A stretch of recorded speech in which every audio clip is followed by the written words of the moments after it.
You're listening to The Globalist, first broadcast on the 10th of February 2026 on Monocle Radio.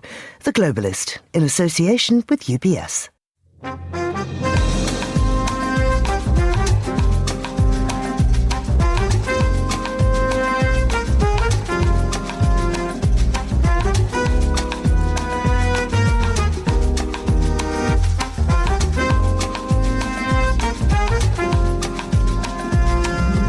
Hello, this is The Globalist, broadcasting to you live from Midori House in London. I'm Georgina Godwin. On the show ahead... And they want to make a deal, or as they should want to make a deal. They know the consequences if they don't. Is the US offering Iran a deal or delivering a threat? We look at how that message lands as reformists and activists are rounded up in the country and Netanyahu heads to Washington. Hong Kong media tycoon Jimmy Lai has been sentenced to 20 years in prison. We'll ask what this means for the future of the media in the territory. Then... Defence is important now, and important for Europe, it's important for Estonia, so we are developing it very, very fast. That's the president of Estonia, who caught up with our editorial director at the World Government Summit. We'll hear more about what Tallinn plans to bring to the global stage. We'll have a look through the newspapers, including the British Prime Minister's travails currently dominating the UK press. Have a roundup of travel stories and hear the latest arts and culture news before ending the show in Milan at the Winter Olympics. That's all ahead here on The Globalist, live from London.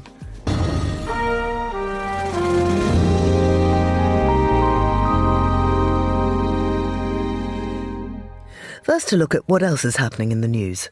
Armenia and the United States agreed a landmark civil nuclear cooperation deal that could rewire the South Caucasus energy map, weaken Russia's long-held influence, and anchor Yerevan more firmly to Washington after a US-brokered peace process.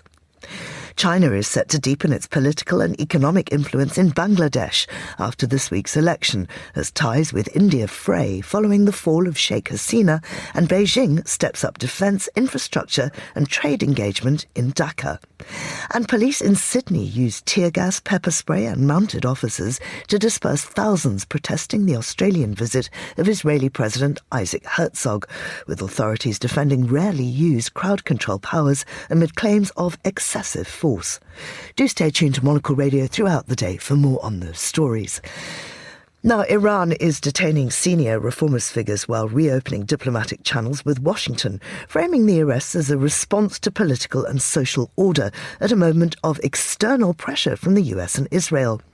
The move comes as Israel's Prime Minister Benjamin Netanyahu and the US President Donald Trump prepare to meet in Washington to discuss Iran's nuclear program, with Tehran signalling limited flexibility on enrichment if sanctions are lifted. Well, I'm joined now by Tara Kangalu, who is a journalist for NBC, CNN and Al Jazeera, as well as the author of The Heartbeat of Iran. Tara, it's always a pleasure to have you with us. Iran says these arrests are about protecting political and social order at a time of military threats. What is the leadership really concerned about?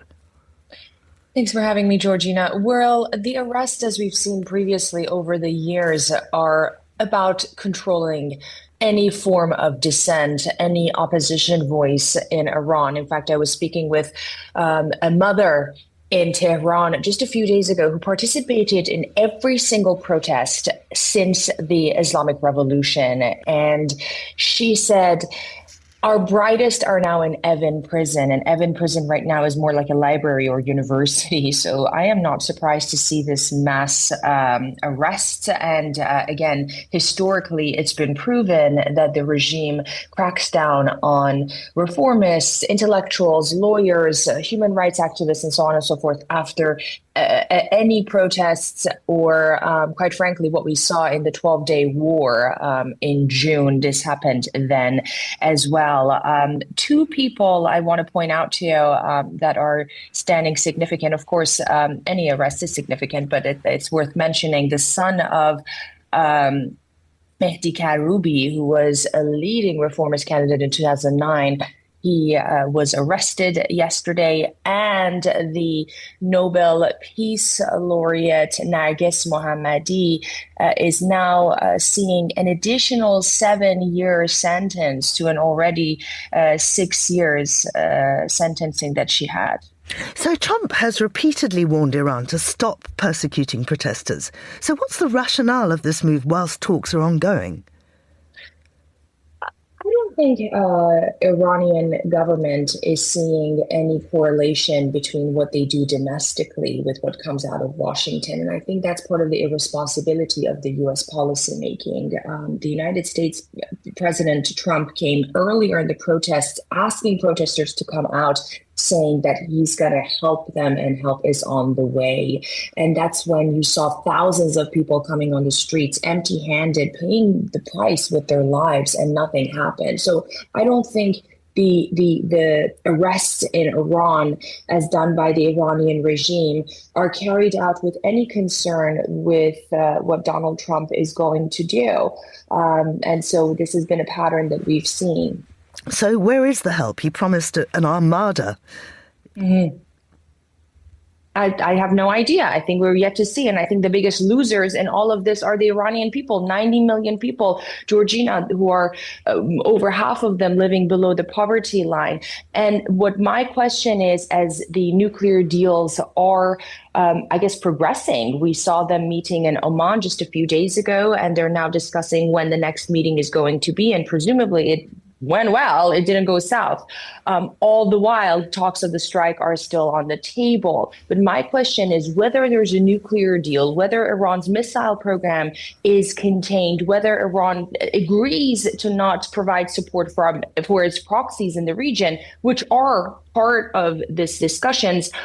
Where is the well-being of the Iranian people in all of this? People whose biggest grievance are the economy and the lack of any form of socio-political freedom.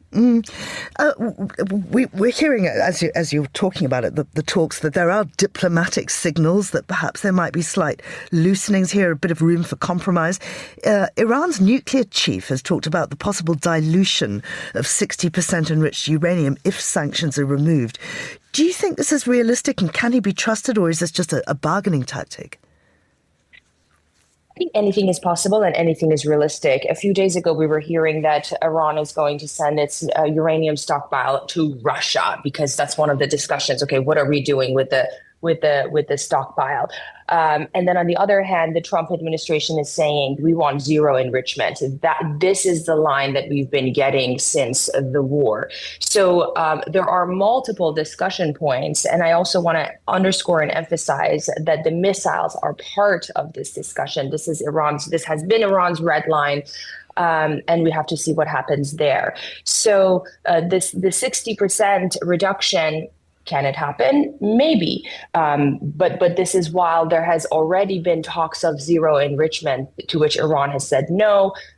But the United States is insisting on. One thing, Georgina, if I may say, J.D. Vance is in Armenia, an unprecedented trip, by the way, on its own. And there he said that in the negotiations, we are considering the well-being of protesters, which for many in Iran, the people, I mean, is not enough. And this is the first time we're seeing that, the protesters are even mentioned in these talks.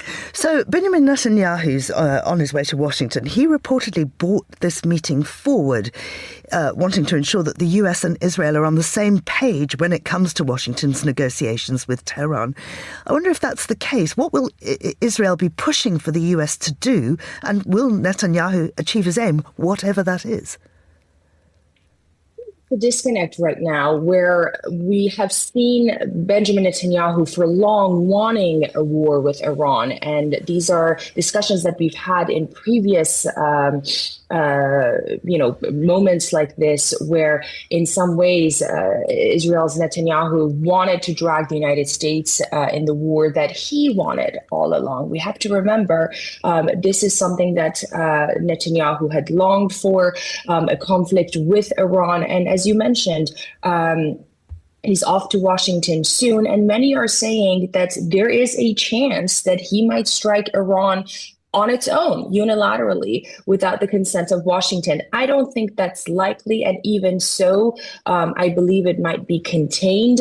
But the idea of the Iranian, but the idea of the Trump administration striking Iran surgically and then coming to the negotiating table, that also, I think, is a possibility. But we have to remember that a conflict with Iran has long been a policy and ask of Benjamin Netanyahu to serve strictly his interests. We're also told that Netanyahu doesn't trust Trump's representatives in the region. That's Steve Witkoff and Jared Kushner. Netanyahu's had tension with both in the past. What's the backstory there?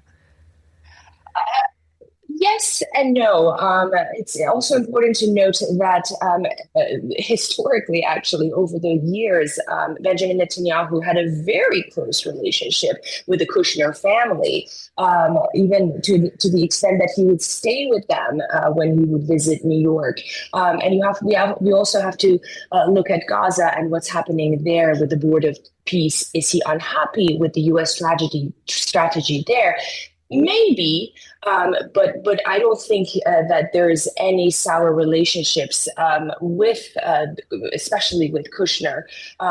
There might be disagreements, but I think more than Steve Witkoff, Jared Kushner is the key figure, and for long the two have been close. And just finally, Tara, how is any US or Israeli action, either unilaterally or bilaterally, likely to land in the region?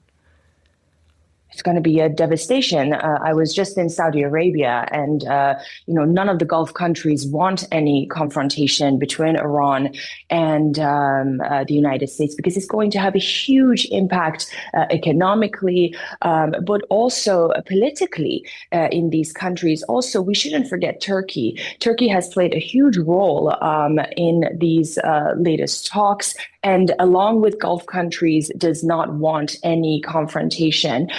We have to, again, look very closely. Lebanon is a place we need to focus on, because anything that happens with Iran is going to have an impact on Hezbollah's behavior in Lebanon, and Lebanon is quite wary of that. So huge implications for the region, and quite frankly, no one there wants a full-blown conflict between the United States and Iran, because Israel's going to get dragged in and pretty much wanting to continue it. They don't want that. Tara, thank you very much indeed. That was Tara Kangalu, who's a journalist for NBC, CNN and Al Jazeera, as well as the author of The Heartbeat of Iran. This is The Globalist.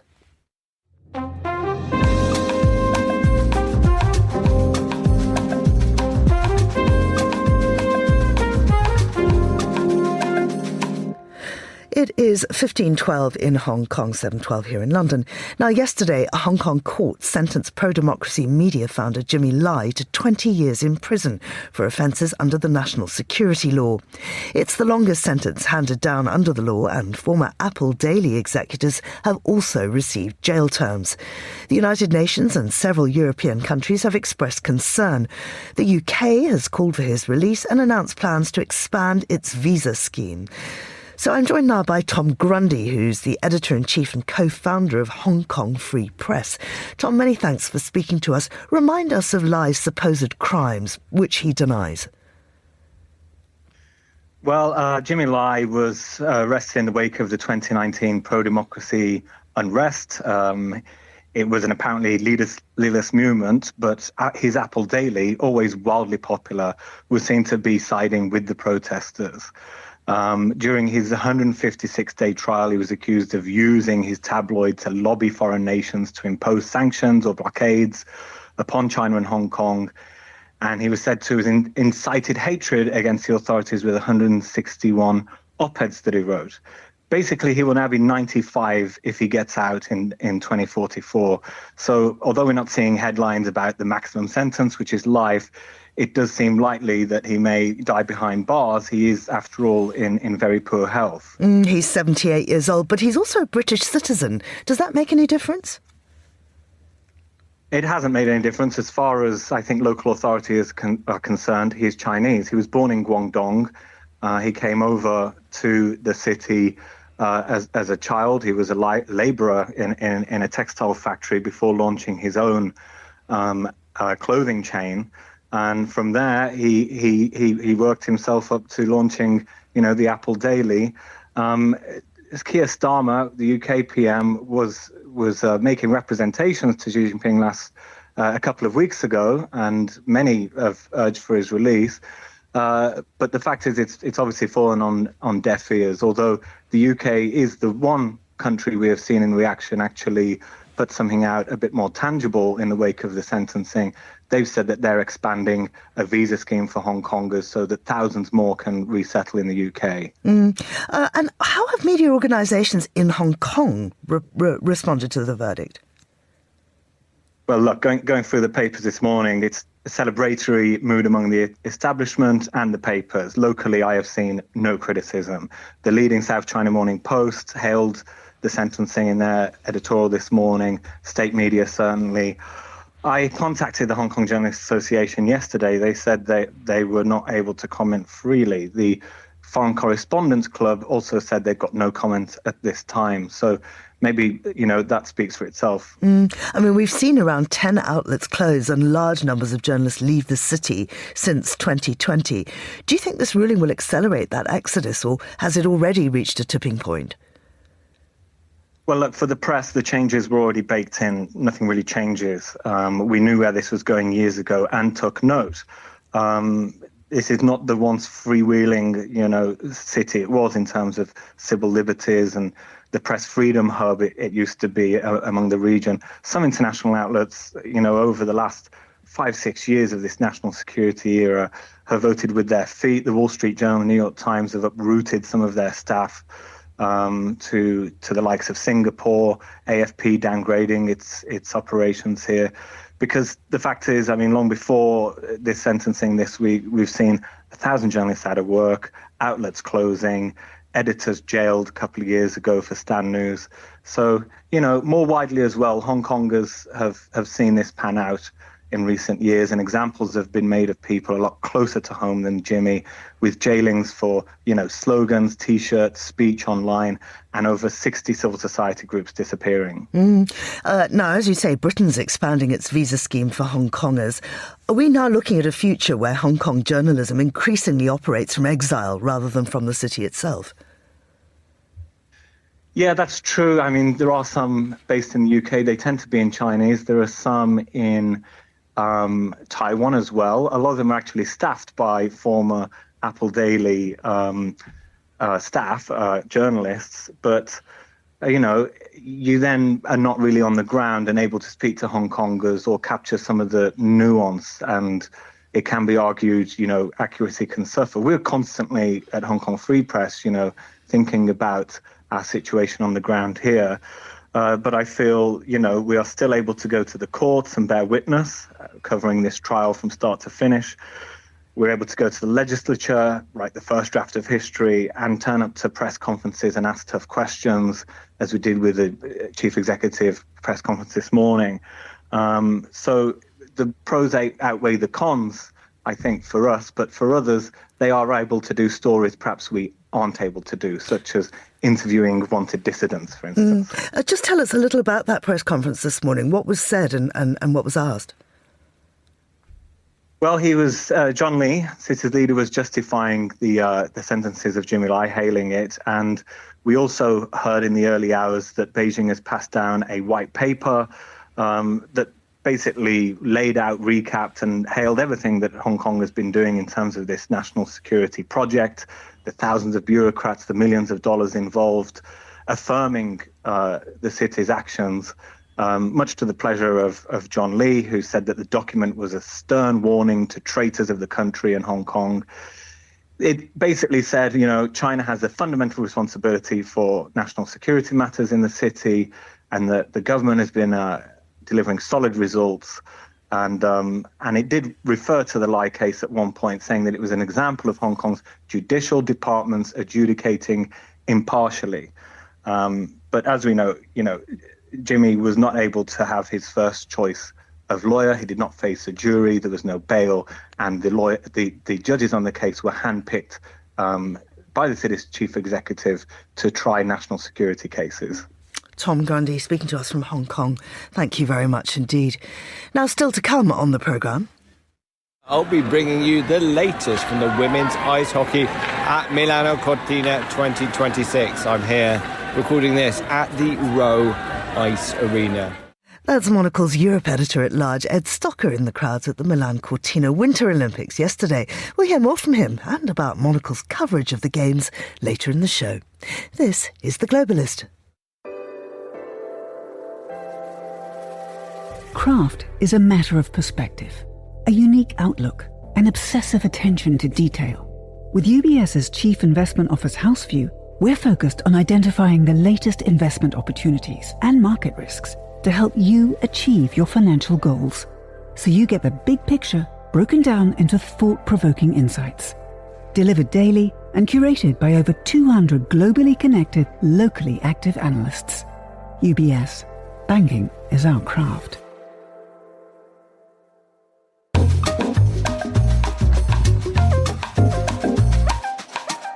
Just coming up to 7:21 here in London. I'm live at Midori House. With me is Zoe Grunwald, who is Westminster editor at The Lead, to have a look at today's papers. And Zoe, of course, Starmer drama. It's dominating the UK press.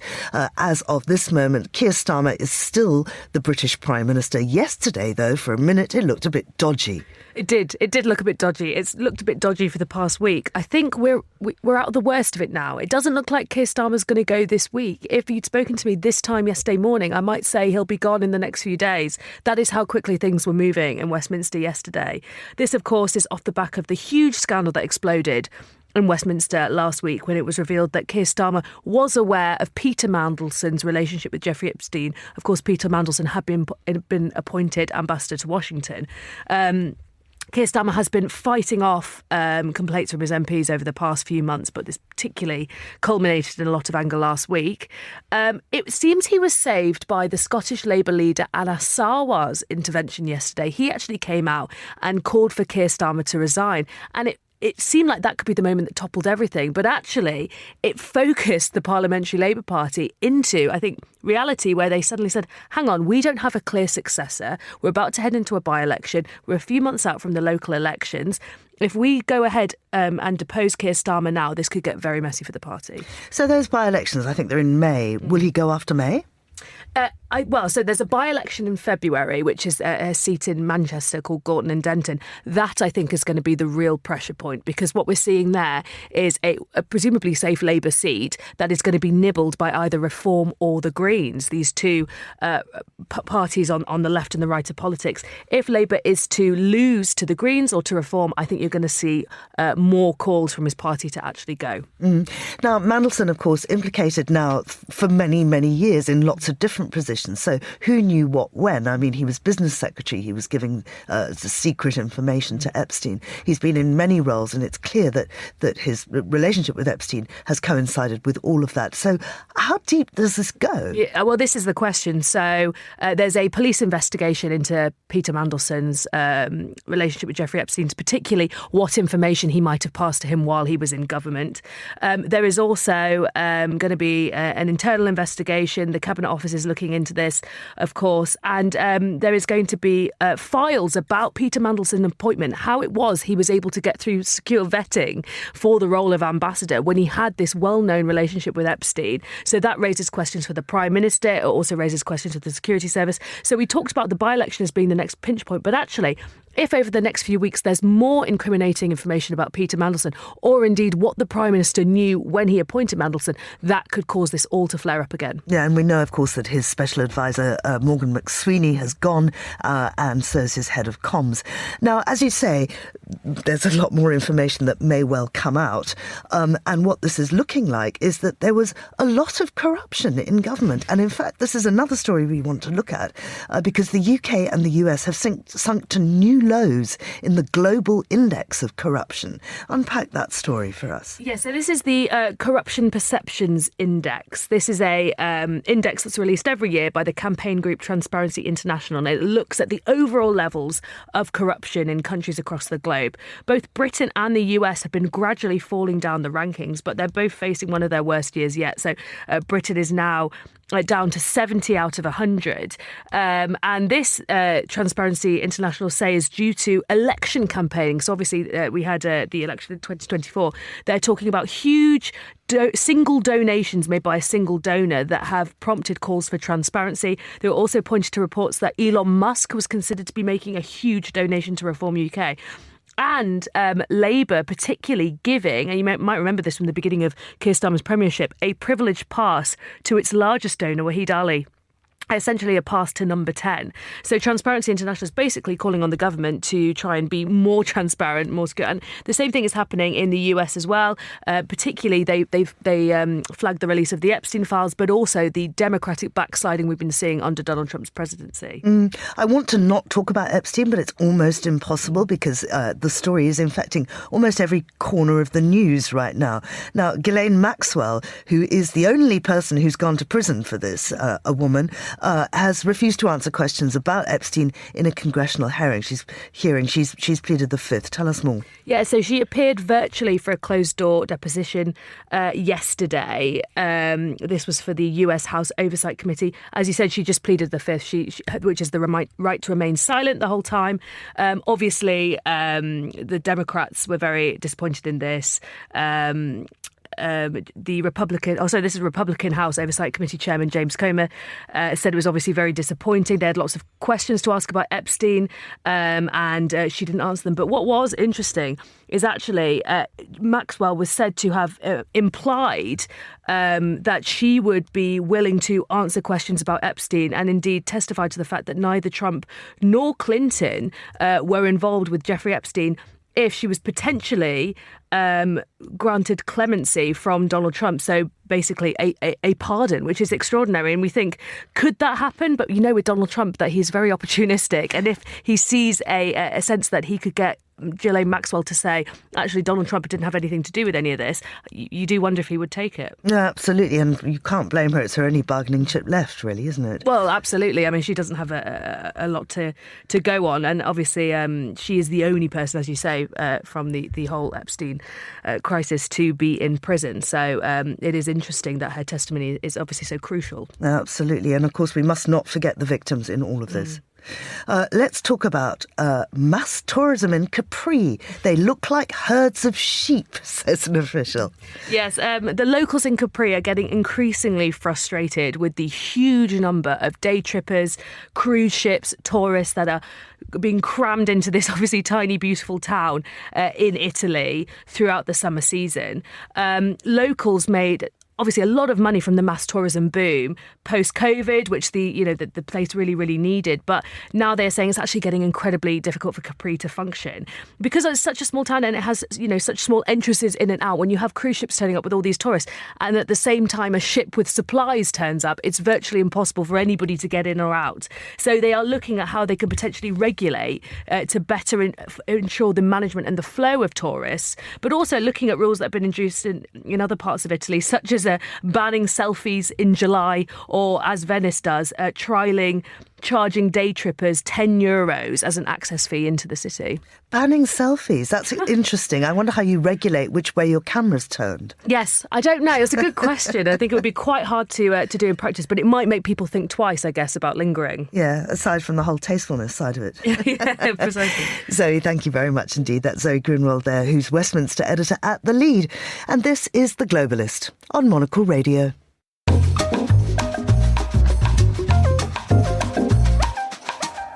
Now, here's what else we're keeping an eye on today. Armenia and the United States have completed a civil nuclear cooperation agreement, allowing billions of dollars in US technology exports and opening the door to an American-backed reactor to replace Armenia's aging Soviet-era plant. The deal signals a strategic pivot away from Russian dominance in the South Caucasus as Washington pushes new energy and transport corridors that bypass Moscow and Tehran. China is poised to expand its influence in Bangladesh after elections this week, capitalising on deteriorating relations between Dhaka and New Delhi since the ouster of former Prime Minister Sheikh Hasina.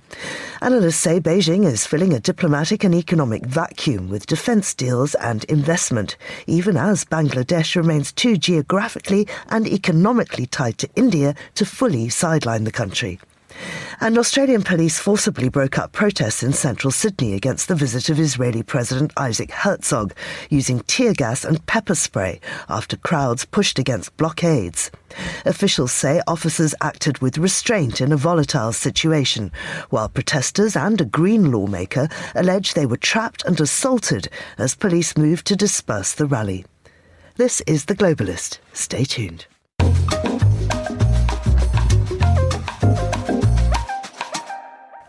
Last week, a delegation of Monocle's editorial staff were in Dubai at the World Government Summit. Under the theme Shaping Future Government, the annual gathering has become one of the most densely packed fixtures on the diplomatic calendar. At Monocle's cafe and pop-up studio, the team spoke to a variety of world leaders, policymakers and entrepreneurial talent. One of the highlights was Estonia's president, Alar Karis. Monocle's editorial director and chairman, Brûlé, sat down with him to discuss his nation's relationship with the UAE, geopolitical threats and what Tallinn is bringing to the world stage. Mr. President, wonderful to have you here at the WGS. Maybe we should start with being in the region. I'm curious, of course, we think of what happens with the foreign ministry in Tallinn. Of course, you have a lot of immediate issues in the Baltic, but here we are in the UAE. WGS is obviously becoming a more important event, but we think about the relationship between Estonia and this part of the world. Some bridges to be built, some more investment to be had. Why are you here? Well, first of all, it's my pleasure to be here. First of all, it's very warm here. It was minus 30 when I left Estonia. But we don't start today our relations. We have relations already quite a while, and our companies are working here, and I do hope it's going more and more. Our not only companies and entrepreneurs, but also cultural events, and we expect also people from this region to visit Estonia as well, because it's not only minus 30 in summer, so it's a nice place as well. So our relations are extremely good now, and we are doing well. When you talk about companies and what various Estonian sectors have to offer, what are the key areas when you think about, obviously from the private sector, what is the offer that Estonia has to give to the likes of the UAE and the broader Gulf? It's probably, as I always have to say, it's IT services. So, and it's not only what we provide with services to UAE and to this region, but we also at the same time we learn from you, because we had certain experience already that we assist certain countries, digitalization of governments and so forth. And later on we have to learn from them because they are doing some things much better. So this is how we exchange our ideas, and this is not the exception. So I'm looking really forward to how this AI is going to develop. It's not only digitalization, but AI as well. So this is what the summit is about. The summit is also about various geopolitical topics as well.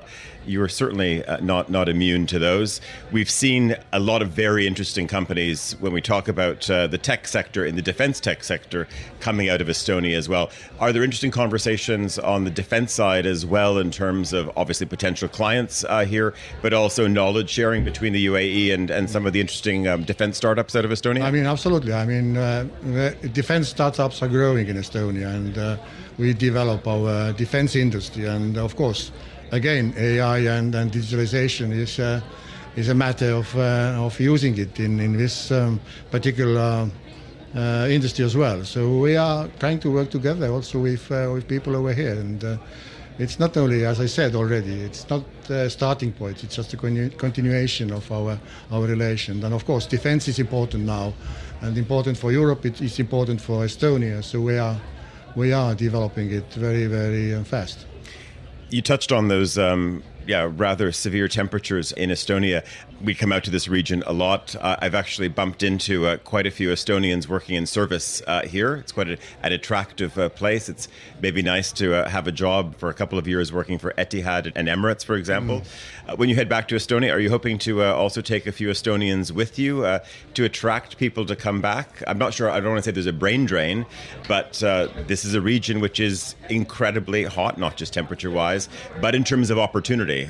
So is there sort of also a drive to get talented young Estonians back in the country as well? Well, sure. I mean, my policy always has been that we send our people out to get an experience, starting from students and later on also with company people, and then to make sure they come back at some point. And we should develop our environment. That it's not a salary question, but we want to come back. And these things happen sometimes, not only during the taking pension out of Estonian system, but much earlier. So, and it's vice versa. I mean, we also expect your people coming over, study in Estonian universities and stay for a while in Estonia. Just maybe before we go, we talked a lot about temperature now over the last 6 or 7 minutes. But of course, we've come off the back of Davos. We've come off the back of a very interesting rallying cry from Prime Minister Carney of Canada, and maybe a little bit of a settling down and reset. How's the mood in the Baltic neighborhood? How are you feeling this week? Well, we do live in a very turbulent time, that's for sure. And well, it's not something we get very excited. Estonians never get that excited. Yeah, that's right. Yeah, but we have seen it before. I mean, if you look at our history, I mean, we know at some point there is an enemy who wants to take or grab our land, and seems like it's not only our neighbor, but also some democratic countries starting the same business. But luckily, I mean, in Europe and the whole world, it stood up, and now we, US and then Denmark and Greenland, are sitting behind the table and discussing the matter to find a solution. So it's quite calm now. It's not like it was maybe a couple of weeks ago or a month ago. Let's see what happens by Friday. President, thank you very much. Thank you very much. The President of Estonia, Alar Karis, there speaking to Monocle's editorial director and chairman, Tyler Brûlé, at the World Government Summit in Dubai. You're with Monocle Radio.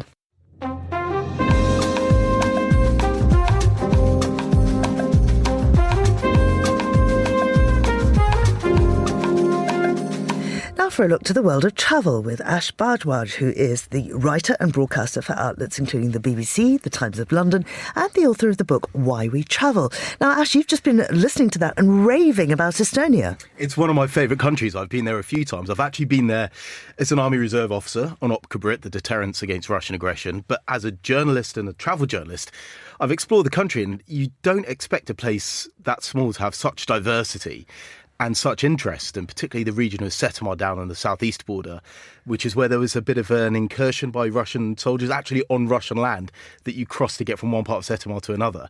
It's just a fascinating place, and it's such a rewarding country to visit. Tallinn is gorgeous. The food is excellent in Estonia and comparatively affordable. It's one of my favourite places to visit. Well, let's pick up on that word affordable, because apparently luxury hotel prices are soaring, and that comes in spite of a luxury slowdown. Absolutely. And I think one of the reasons that's cited in this article from the Financial Times is growing wealth inequality, which is that the people that can afford to spend money on their holidays and their hotels still have that money. And a lot of these places are offering a lot more than you would have normally expected from a hotel in the past. They've got things like hyperbaric pressure chambers, they've got really elaborate forms of massage and lots of very interesting activities.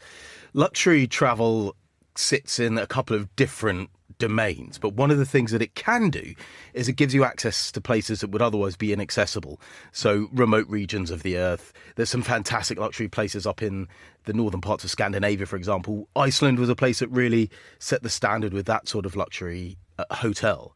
And I think for the people that can travel, one of the reasons why this sort of accommodation appeals to them is it just makes the whole thing feel a bit more special and a bit more different and reduces friction. Yeah. Do you think that hoteliers are prioritising higher paying travellers?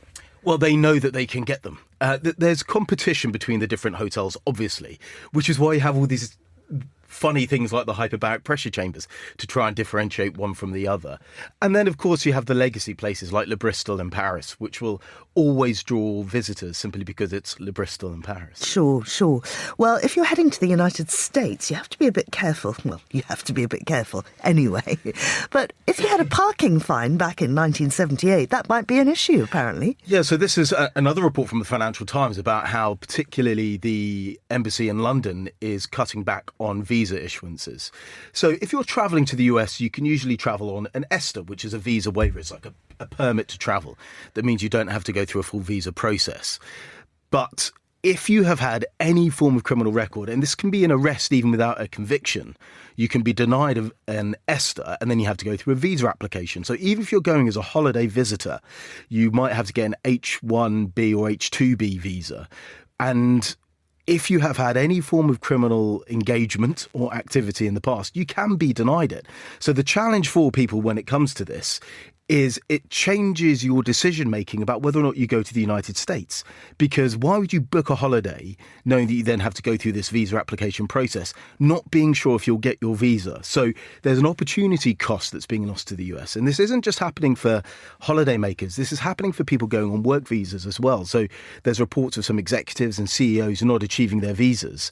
So it's having an impact on visitor numbers, but it will start having an impact on who they can employ in the United States as well. So if people are planning to go to the US, and this I'm thinking now here for the World Cup, what should they do? Well, start early is the first thing to consider. Apply for your ESTA. And then if you can't get your ESTA, then you can start for your H1 or H2B visa application. The other thing to consider is, do you need to go to the United States to watch the Football World Cup? It's also being hosted in two other countries, Canada and Mexico. Now, a lot of the big finals and so on aren't being hosted in those two countries. But I think there will be people who will be seeing this as an opportunity to say, well, why take the risk of paying for my tickets and my flights and my hotels in the US when I could see some football in those other two countries? So what might the visa authorities be looking for? So some of the things that people have been pulled up for are things that you wouldn't expect. A parking fine, a DUI, driving under the influence, use of cannabis back in the 1970s. So these are things which, I mean, we have an approach to crime of you've done the crime, you've paid your time, and then it's not cleared, but you have rehabilitated effectively. Yet when it comes to this visa application process, that doesn't seem to be the way it's being looked at by US authorities. So I think the first thing to do is really reflect on whether or not there might be anything in your past that could pick it up. Even for me, I travel on a journalism visa to the United States. I had to have an interview at the US Embassy, and then every time I've got to the US after that, I've also been questioned when I've arrived at my port of arrival in the United States. So having a visa doesn't guarantee entry. The other thing is they're now starting to check your social media records for the past 5 years. We don't really know what they're checking for, but if it follows the same ideology of their approaches to visas, it's that they simply don't want certain types of people in the US. Maybe people who talk down the United States is the term that has been used. But that does seem to correlate with have you talked down the current administration in the United States. I mean, it's easy enough just to remove your social media from your phone or to refuse to give it to people, isn't it? So they can force you to... not sharing it with them might be seen as an indication that you have something to hide, number one. But also if you just delete all your social media accounts and you have 5 years of empty social media accounts, that can be flagged up as something suspicious too. Yeah. So what happens if you've travelled to certain countries? I mean, that can be an issue too, can't it? Yeah, and there's 71 countries that are currently not being issued visas, and that includes Thailand, places you wouldn't expect. But also if you have travelled to certain countries, Iraq, Sudan, Syria, Iran, that can reduce your chances of being given entry to the United States. They do have a process in place. So just because you visited one of those countries, just because you have had some kind of criminal caution in the past, doesn't guarantee that you won't be given entry. But start early, go through the application process, and the embassies in whichever nation you're in are the one that will conduct the first interview. And will protests and ICE, this clampdown by the immigration officials on streets, snatching people from the streets and so on, will that affect visitors, particularly the large crowds that are expected for the World Cup? So the way we make our decisions decisions about travel is from a lot of different factors. One might be affordability, and whilst the US dollar is down and therefore might seem initially more affordable, the United States is not a cheap place anyway, particularly those major destinations, Disneyland. But the other thing that really matters is sentiment. How do you feel about a country? Tourism is an export product and it brings revenue into a country. But unlike many other products, you can have a vast array of choices because you can literally go anywhere in the world as a tourist. And the way the United States has treated its allies, whether that's its talks about annexing Greenland, its tariffs, all its domestic policies, means that the sentiment has shifted and people are just thinking, do I need to go to the United States or could I just go on holiday somewhere else? Yeah, well, looking to the beginning of this conversation, I guess the conclusion is go to Estonia. Europe is a brilliant place to travel. Going overland through Europe is phenomenal. And the Baltic countries, Estonia, Latvia, Lithuania, they are so rewarding to travel. There's so much history, amazing architecture, brilliant food, as I mentioned, and the history is fascinating too. Ash, thank you very much indeed. That's Ash Bhardwaj, who is a writer and a broadcaster for outlets including the BBC, The Times of London, and he's the author of Why We Travel. This is The Globalist on Monocle Radio. IQ, EQ, and AI. 3 components key to the craft of innovation at UBS. Because to stay ahead in a rapidly evolving age, you need a partner with decades of experience, endless passion for the work, and a finger on the pulse of leading technologies, bridging human expertise with artificial intelligence, all to elevate you. UBS. Banking is our craft.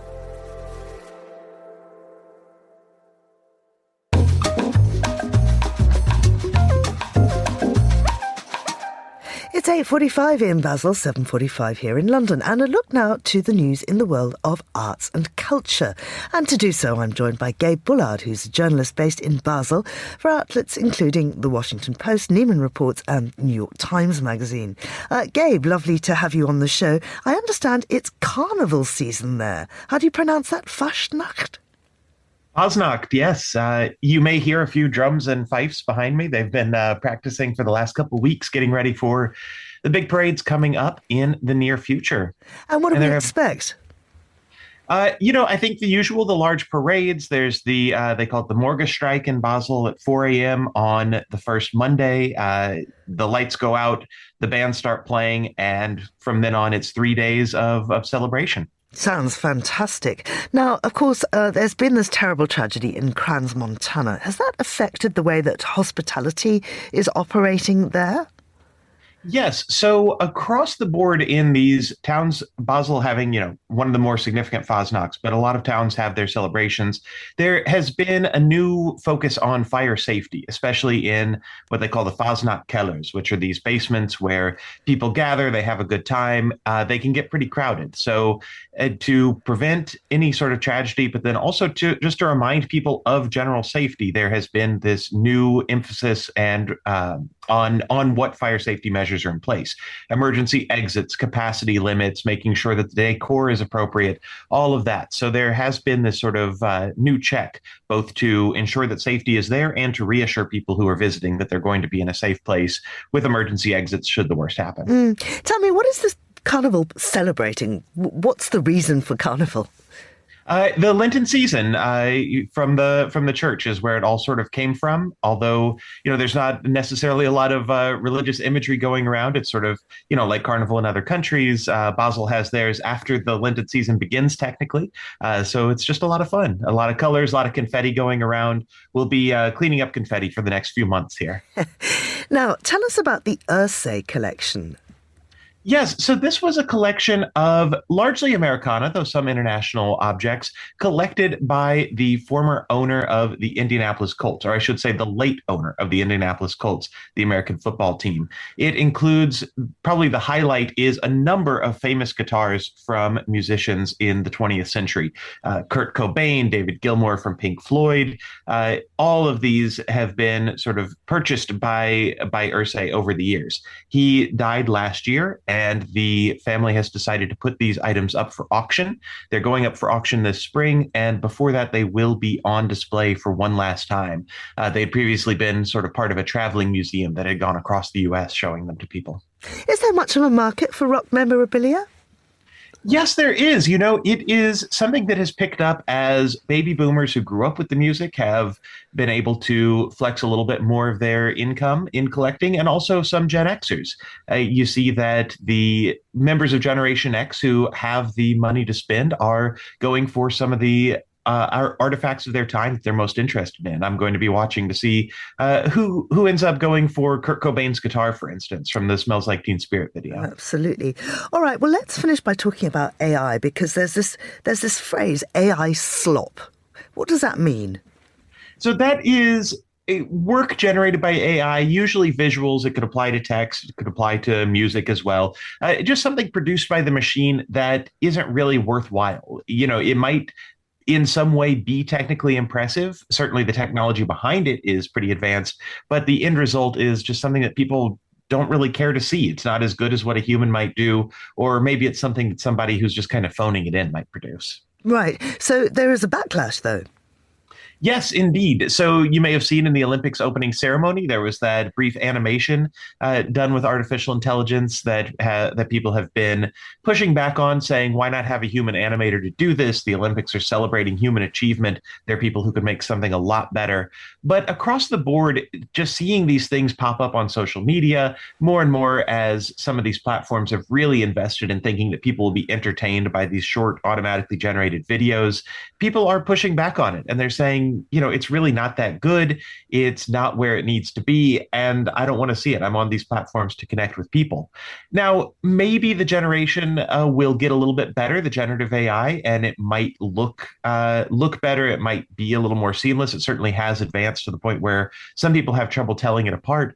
But I think what's happening now is a lot of people are just saying they're not interested at the quality level now, and they may never be interested in the future. They're just building the skepticism that they'll always have. I mean, are there some parallels here to Apple's Siri at the start?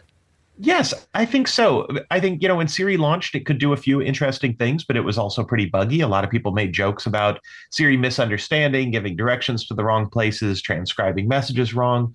And it seems like no matter how much Apple improves the technology, the people who were burned by that first bad experience still think of it as more of a punchline than as a personal assistant. So it may never fully catch on among that first group of people who were upset by it. They are skeptical about trying it. And I could see AI doing the same sort of thing where, people see slop early on and they think, well, that's all it is and that's all it's ever going to be. So, Gabe, how do you then view the relationship between tech and art?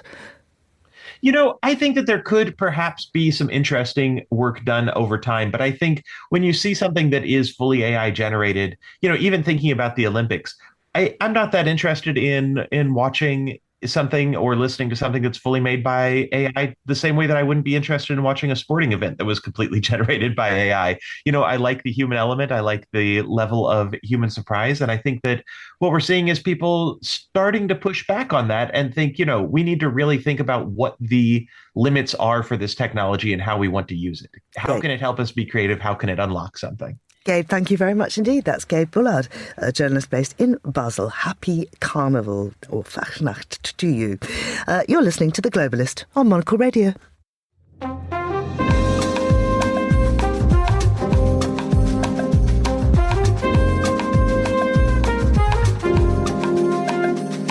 Well, we've just been talking about the Olympics and how it will never be an AI total event. So let's join it very much in reality. We're heading over to the Milan Cortina Winter Olympics to talk to Ed Stocker. He's Monocle's Europe editor at large, who's in the city for the Games. Hello to you, Ed. Hello, very good morning to you. And to you. Now, I understand that you were at the women's ice hockey yesterday. Tell us more. I was indeed. I thought it would be, remiss not to get on down to a game and be part of this Olympics. So headed down to see, as you say, the women's ice hockey at the Row Ice Arena. So it was kind of interesting. This is a trade hall that's normally, hosts things like Salone del Mobile, and to see it sort of transformed into this ice arena was pretty amazing. France very much the underdogs. Germany were on top. I think we may even have some audio. Germany led for much of the game, and then towards the end of it, suddenly France scored an equaliser. I think we have some audio of that moment. Team France goal scored by number 12, Estelle Duvin. Assisted by number 22, Manon Le Scoudin. Time 48 minutes, 21 seconds. Jubilation. Yeah, well, it didn't last that long, to be honest with you, Georgina, because after that moment, after the equaliser, it went to a sudden death in which Germany scored, which means that France hasn't won a game. They've lost, to Italy, Japan, Sweden, and now Germany. They're out of the competition. But, they showed some fighting form, even though Germany had many, many more shots on goal than them, about over twice as many. The good news is that this is a learning curve for France. It was their first Winter Olympics in ice hockey, and they're also guaranteed, despite all of this, they're guaranteed to be in the next Winter Games because they're taking place in Nice and the French Alps in 2030. Mm-mm. And now tell me, a lot of the games had to be, or some of the games had to be cancelled because of norovirus. Is that over now? Well, I mean, we haven't heard any more headlines about it today. Obviously, it's always a risk, isn't it? Like we were saying on the radio before, the fact that you have athletes in close quarters. So any contagious infection like norovirus can spread quite easily. But hopefully that's out of the way now, and we can focus on what's been a great competition with just so much going on already. There is a political element to it too, of course. There are reports today of a Ukrainian whose helmet has been banned because it shows pictures of his fallen comrades. Yeah, this is Vladislav Hereskevich. He is Ukraine's first ever skeleton competitor. Now, the IOC, as of this morning, hadn't confirmed this, but he's been talking to the press and saying this is the case.